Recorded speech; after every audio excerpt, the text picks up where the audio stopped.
हरे कृष्णा, राधे राधे, जय माता दी भक्तों। आप सभी का स्वागत है आपके अपने चैनल लाइफ विद कृष्णा में।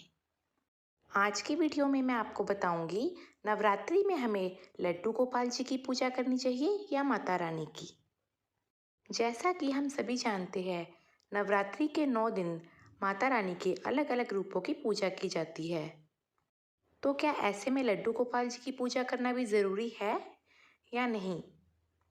आइए जानते हैं।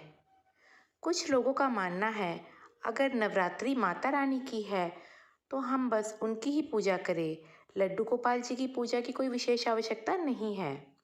माता रानी की पूजा में ही सबकी पूजा हो जाती है। तो जो लोग भी ऐसा सोचते हैं उन्होंने अभी तक भगवान श्री कृष्ण की महिमा को ठीक से समझा नहीं है। और इसे समझने के लिए वेद ग्रंथ और शास्त्रों का ज्ञान होना बहुत ज़रूरी है।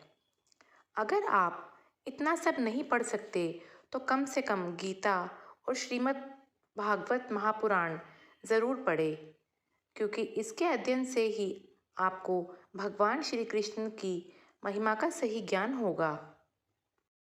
तो सबसे पहले आप ये जान लीजिए, नवरात्रि में हमें माता रानी और लड्डू गोपाल दोनों की ही सेवा करनी है, क्योंकि भगवान श्री कृष्ण में ही सभी भगवानों का वास है।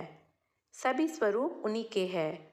अगर आप माता रानी की सेवा नहीं भी करें तो भी वो नाराज़ नहीं होंगी, क्योंकि आप लड्डू गोपाल जी की सेवा रोज़ाना करते हैं। तो माता रानी तो उनकी आदि शक्ति है, वो अपने आप ही प्रसन्न हो जाएगी। इसलिए आप लड्डू गोपाल जी की सेवा नियमित रूप से करते रहिए।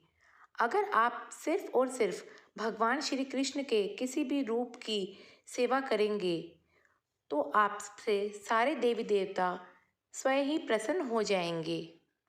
और भगवान श्री कृष्ण के लड्डू गोपाल रूप की सेवा करना सबसे सरल है। पर इसका अर्थ ये भी नहीं है कि हम बस ठाकुर जी की सेवा ही करते रहे और किसी भी भगवान की आराधना ना करें। हमें माता रानी की नवरात्रि भी करनी चाहिए, व्रत व कन्या पूजन भी ज़रूर करना चाहिए। और साथ ही और भगवानों का व्रत पूजन भी हमें समय समय पर करते रहना चाहिए।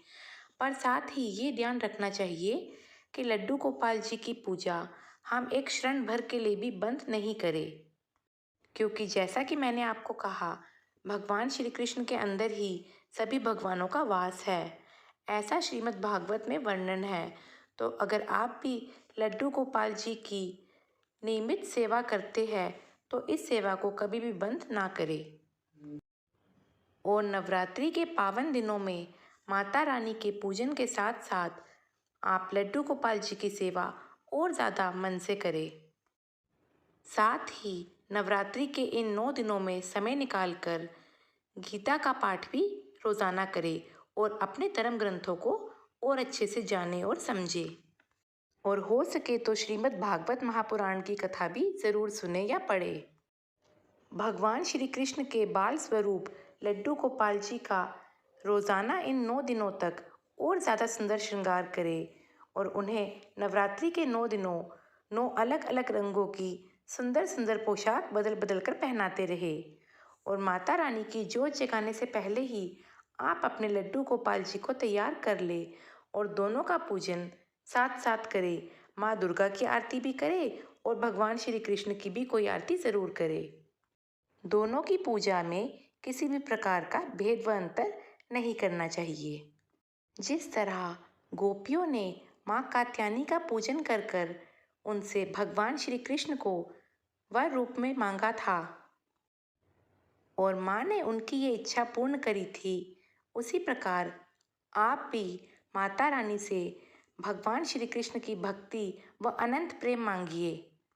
माता रानी भक्तों के द्वारा की गई किसी भी प्रार्थना को ज़रूर स्वीकार करती है।